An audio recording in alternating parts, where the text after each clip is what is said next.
제가 어른이 되어서 좋은 것 중에 하나가 있다면 시험을 더 이상 안 봐도 된다는 거예요. 왜냐하면 저는 공부하는 건 그래도 괜찮은데 시험 보는 거 스트레스 많이 받았습니다.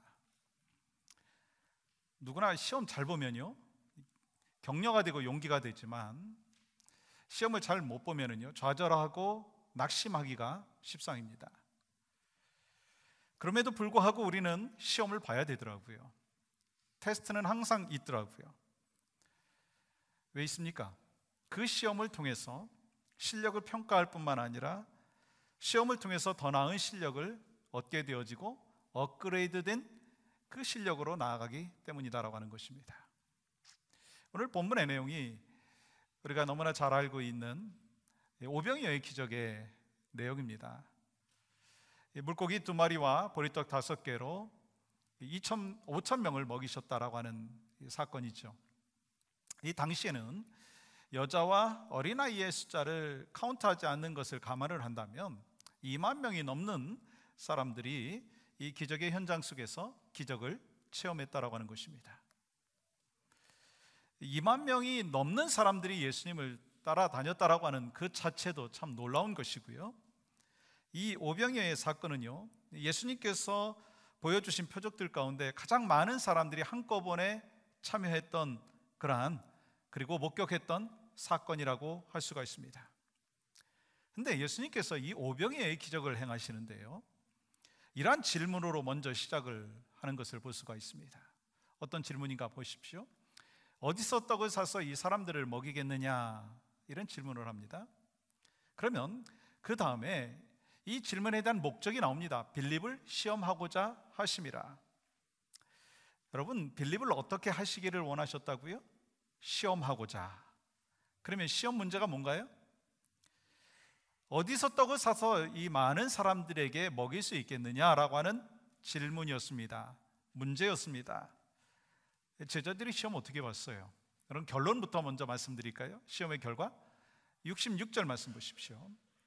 그때부터 그의 제자 중에서 많은 사람이 떠나가고 다시 그와 함께 다니지 아니하더라. 지금 누가 떠나갔다고 얘기했어요? 수많은 제자들이 떠났습니다. 얼마 전까지만 해도 오병이의 기적을 체험한 사람들이 우리의 왕이 되어주십시오, 예수님한테 그렇게 이야기하고 따랐던 그 많은 사람들이 있었는데, 그 중에서 많은 사람들이 떠났고 그리고 예수님과 함께 다니지 않았다는 거예요. 다시 말하면요, 시험을 치른 결과 많은 사람들이 패스하지 못했다라고 하는 것입니다. 몇 명 남았어요?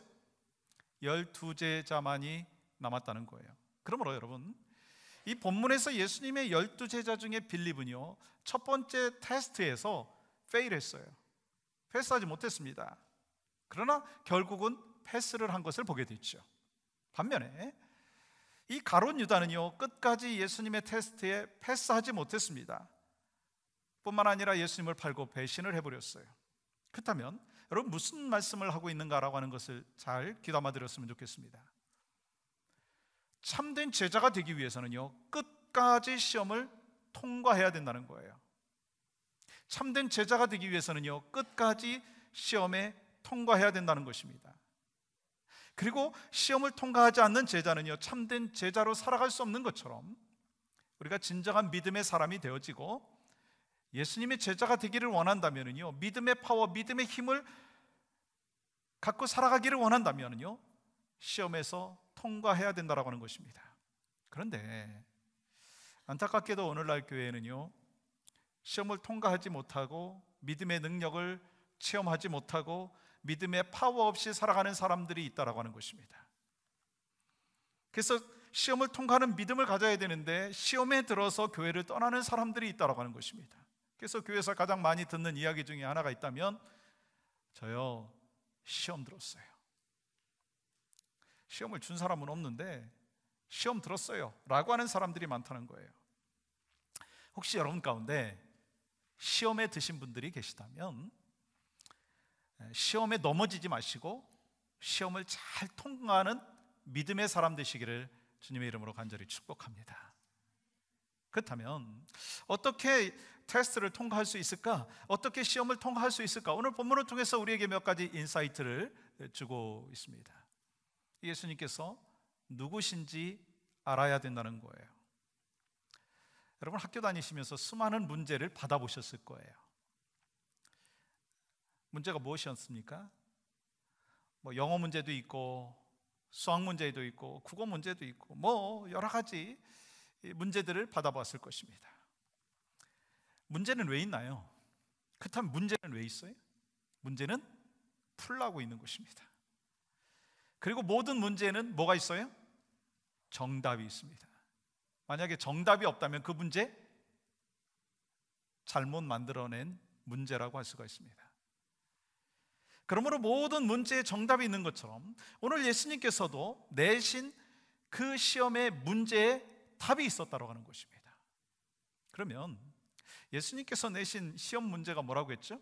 5절 하반절 보시면 우리가 어디서 떡을 사서 이 사람들을 먹이겠느냐, 이게 시험 문제였어요.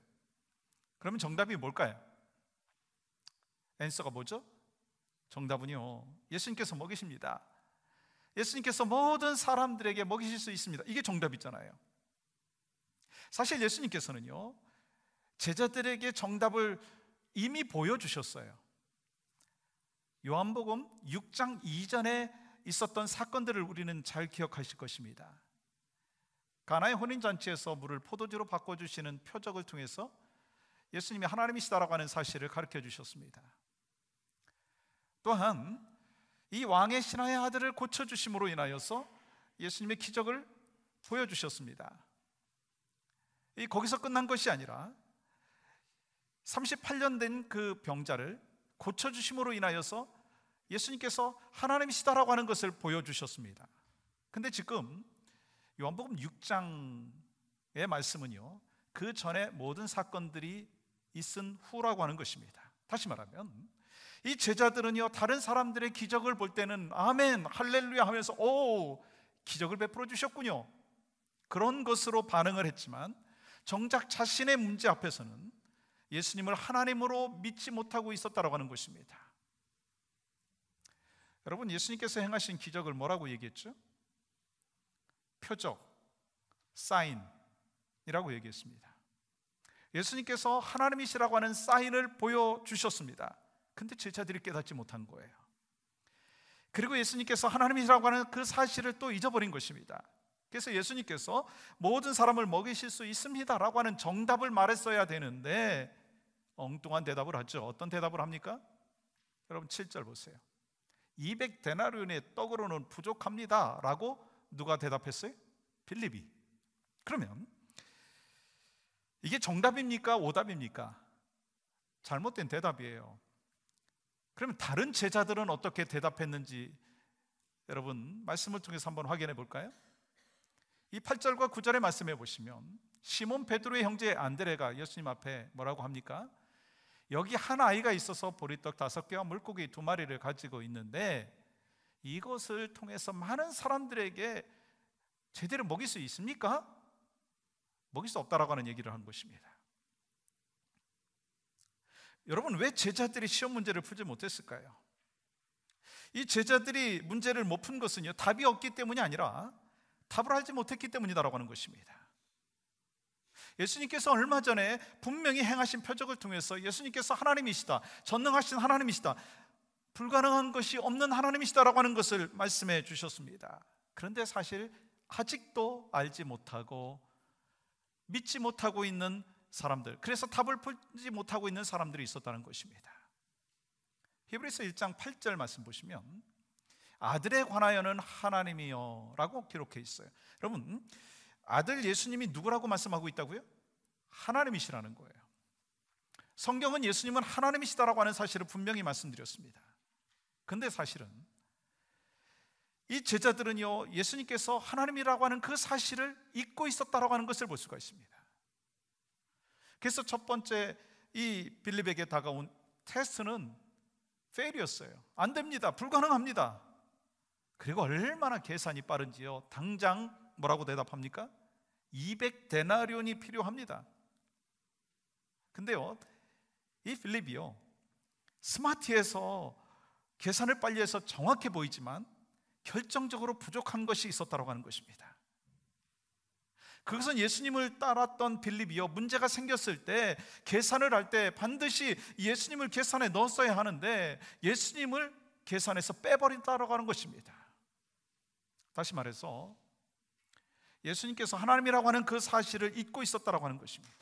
사실 여러분, 지금 제자들이 말하고 있는 이 대답은요, 세상적인 기준으로 보면 정답입니다. 계산 얼마나 빨리 해요? 그리고 현실적인 거고요, 그리고 아주 지혜로운 대답이라고 할 수가 있습니다. 그러나 예수님께서 하나님이시기 때문에 제자들의 답은요, 오답이었습니다. 잘못된 거였어요. 그러면 이 제자들이 뭐라고 대답을 했어야 되겠느냐라고 하는 것입니다. 예수님은 하나님의 아들이시기 때문에 모든 것을 하실 수 있습니다. 저희들은요, 이미 예수님께서 보여주신 물을 포도주로 바꿔주시는 것을 보았고요, 뿐만 아니라 38년 된 그 병자를 고쳐주신 것을 저희들이 보았습니다. 그렇기 때문에 예수님께서는 여기에 있는 이 많은 사람들에게 양식을 제공할 수 있습니다. 이게 정답이었다는 것입니다. 사랑하는 성도 여러분, 왜 우리가 인생의 문제를 풀지 못할까요? 우리는 삶의 여정에서 많은 문제들을 경험하더라고요. 인생의 문제, 재정의 문제, 건강의 문제, 관계의 문제, 삶의 문제, 수많은 문제가 있어요. 그런데 왜 문제를 풀지 못할까요? 왜 답을 찾지 못할까요? 답이 없어서가 아니라 우리들도 제자들처럼 예수님께서 전능하신 하나님이라고 하는 사실을 잊고 있기 때문이다라고 하는 것입니다. 분명히 우리의 필요에 따라서 채워주신다고 약속해 주신 하나님의 말씀이 있는데 그것을 바라보지 않고 있다라고 하는 것입니다.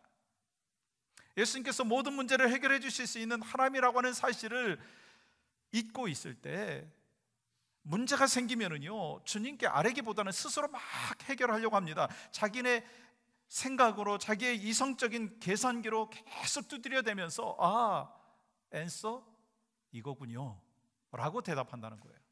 wrong answer인데도 불구하고. 혹시 여러분은 그렇게 정답에서 벗어난 인생을 살고 있지 않느냐는 것입니다. 지금 누구 이야기를 하고 있을까요? 혹시 여러분의 이야기 아닌가요? 가정생활을 하든지 사업을 하든지 하나님의 일을 하든지 교회든지 문제는요, 항상 생길 수가 있습니다. 근데 안타깝게도 우리들은요, 예수님을 전능하신 하나님으로 주인으로 인정하지 아니하고 자기의 생각과 자기의 고집과 자기 이성을 더 믿고 있다라고 하는 것입니다. 하나님보다 내 판단을 더 믿고 있다라고 하는 것입니다. 이성이라고 하는 칼큘레이션을 하고 있다는 것입니다. 그러나 믿음의 힘, 믿음의 파워는 내 생각과 내 상식과 이성을 초월하는 줄 믿습니다. 그래서 예수님의 능력과 예수님의 파워는요, 보리떡 5개와 물고기 2마리로 200데나리온과 비교할 수 없는 훨씬 더 큰 믿음이 되어지는 것이고, 훨씬 더 큰 능력이 되어지는 것이고, 훨씬 더 큰 파워가 된다라고 하는 것입니다. 오병이어가 우리 손에 들려 있을 때는 어찌 보면 보잘것없는 헌신 같기도 하고, 오병이어가 우리 손에 들려 있을 때는요, 보잘것없는 봉사 같기도 하고, 오병이어가 우리 손에 들려 있을 때는요, 보잘것없는 드림 같기도 하지만 그것이 예수님 앞에 올려드려졌을 때 상상할 수 없는, 계산할 수 없는 능력이 나온다는 것을 말씀하고 있습니다. 그래서 내가 오병이어만을 갖고 있어도 예수님께서 하나님이라고 하는 사실을 믿을 때 하나님께서 역사해 주시고 그 역사를 통해서 삶의 문제들을 해결시켜 주시는 줄 믿습니다. 그래서 중요한 포인트는 뭘까요? 우리 삶의 모든 여정 속에서는 분명한 문제가 있습니다. 부부의 문제도 있을 수 있고, 직장 생활하면서 문제가 있을 수 있고, 심지어는 교회에서도 문제가 있을 수 있습니다. 그러나 이 모든 것의 해결자, 풀어주시는 분이 누구시라고요? 하나님이시라는 거예요. 예수님이라는 거예요. 그리고 예수님은 전능하신 하나님이라고 하는 사실을 믿고 주님의 능력을 신뢰하면서 모든 문제 속에서 주님을 포함시키고 주님이 포함된 상황 속에서 계산을 하면 풀리지 않을 문제가 없다고 하는 것입니다. 여러분, 이 사실 믿습니까? 이것이 주님께서 오늘 우리에게 주시는 메시지라고 하는 것입니다. 또한 오늘 말씀을 통해서 시험을 통과하기 위해서는 중요한 것이 예수님께서 누구신지 알아야 될 뿐만 아니라 무엇이 우선순위인지를 알아야 된다고 하는 것입니다. 여러분 좋아하는 성경 구절이 무엇입니까? 우리 많은 크리스찬들 가운데 이 성경 구절을 참 좋아하고 또 많이 인용합니다. 저도 마찬가지예요. 마태복음 6장 33절 말씀, 너희는 먼저 그의 나라와 그의 의를 구하라. 그리하면 이 모든 것을 너희에게 더하시리라. 하나님 나라와 하나님의 일이 우선순위가 된다면 하나님께서 책임져 주신다고 말씀하셨습니다. 그렇다면 여러분들의 삶의 우선순위가 무엇인가 한번 제가 질문해 볼까요? 여러분의 삶의 우선순위가 하나님 나라인가요? 먹고 사는 문제인가요? 제가 공통적으로 질문을 1부, 2부, 3부 다 했는데 대답을 잘 못하시더라고요. 그리고 어떤 분은 솔직하게 대답하시는 거예요. 먹고 사는 거예요. 우리 인생에서 먹고 사는 문제가 중요합니까? 중요하지 않습니까? 중요해요.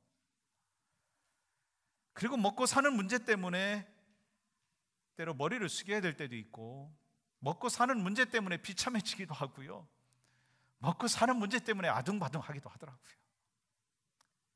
또 먹고 사는 문제 때문에 기뻐하기도 하고, 먹고 사는 문제 때문에 막 낙심하고 좌절하기도 하더라고요.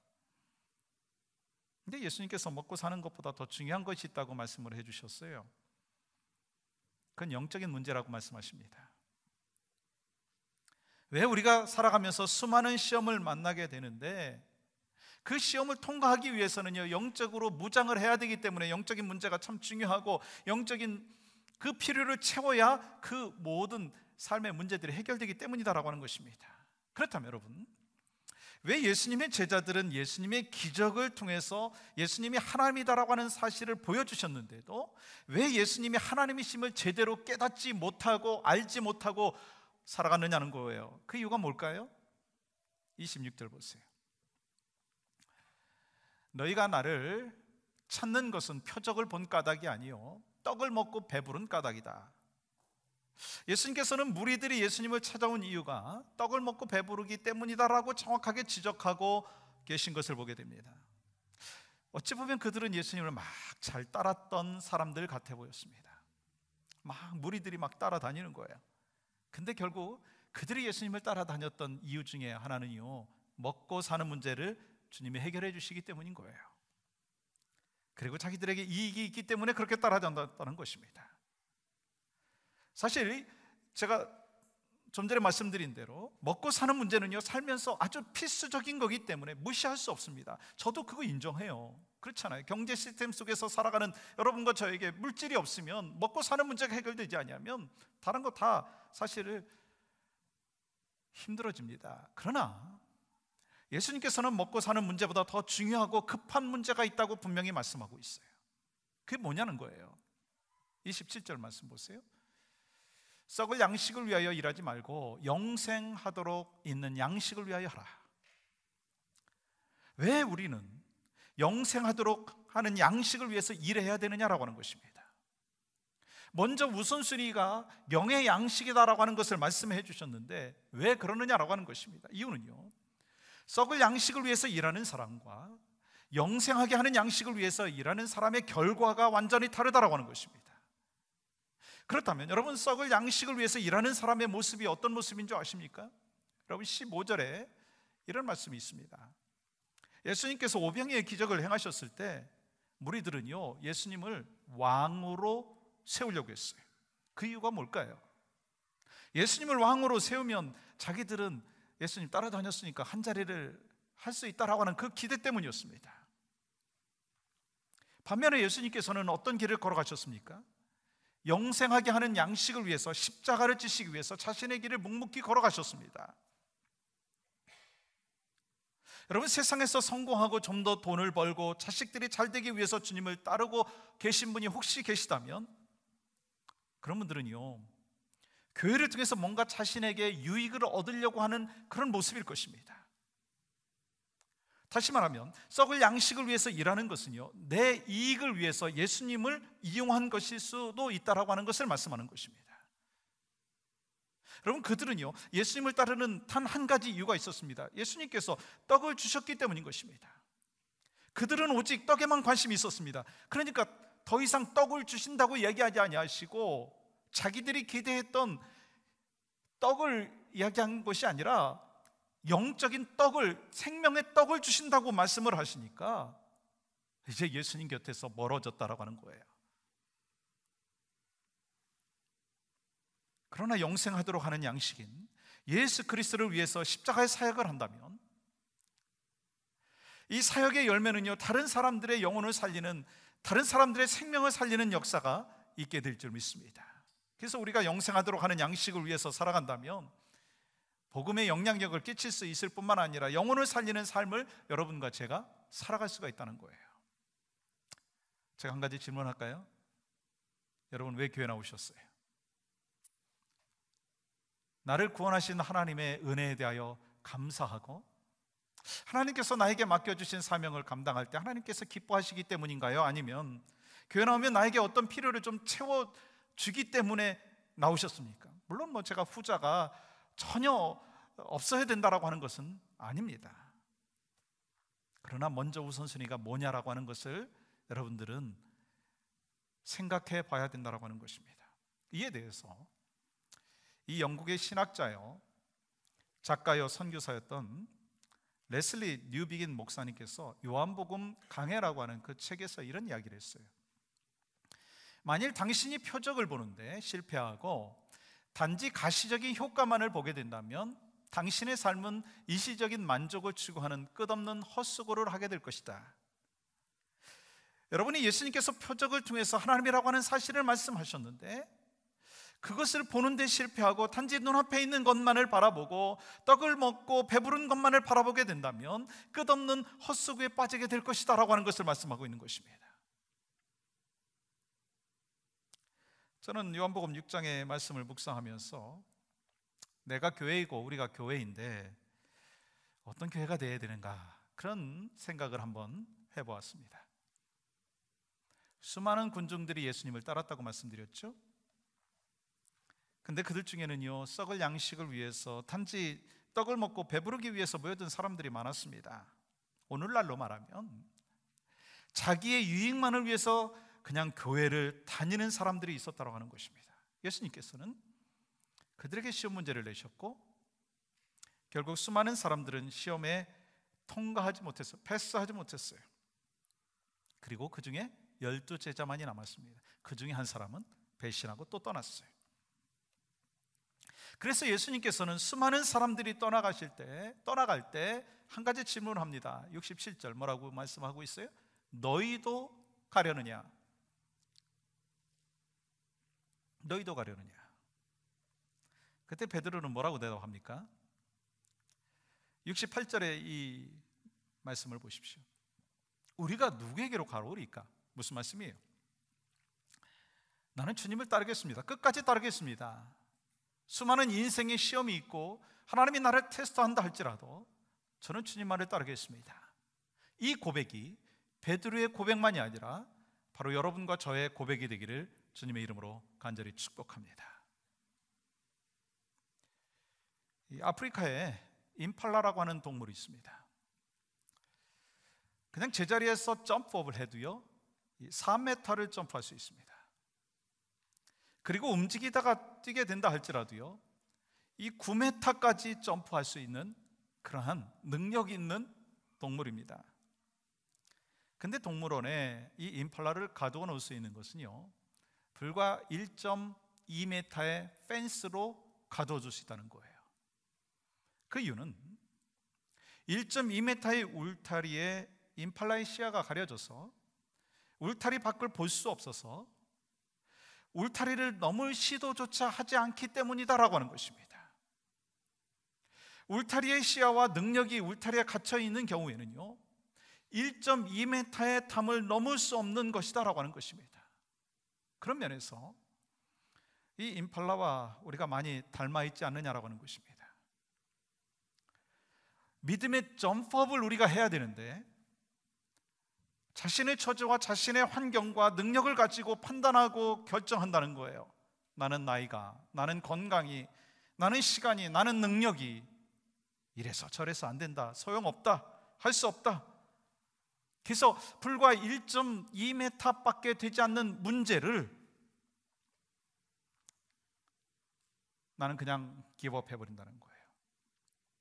우리는 기브업 해버린다는 거예요. 심지어 예수님까지도 그 문제를 해결할 수 없습니다라고 계산해버린다는 거예요.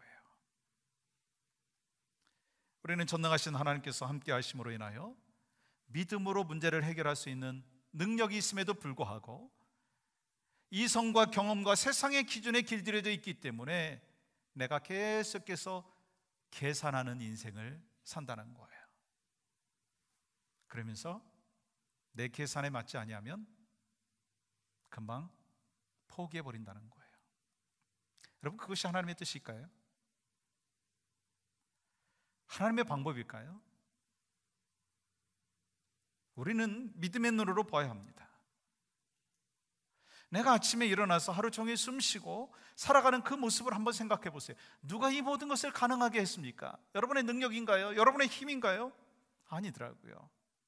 하나님의 능력인 줄 믿습니다. 우리는요, 내 머리카락 숫자조차도 셀 수 없는 사람들이잖아요. 내 키를 한 자를 더 크게 할 수 없는 사람들입니다. 그렇지만 창조자이시고 구원자이신 예수님, 하나님만이 내 생명의 주관자가 되시는 줄 믿고 모든 문제를 해결할 수 있는 하나님이신 줄 믿습니다. 그러므로 우리는 믿음의 시험을 통과하기 위해서요, 예수님을 전능하신 하나님으로 믿고 계산해야 된다는 거예요. 믿음의 시험 문제는 우리 자신의 지혜나 우리 자신의 경험이나 내 실력으로 치를 수가 없습니다. 오직 예수님께 대한 믿음과 기도와 순종으로 시험을 통과해야 된다는 것입니다. 강한 믿음, 진짜 믿음, 그것은요, 테스트를 통해서 통과해야 된다는 거예요.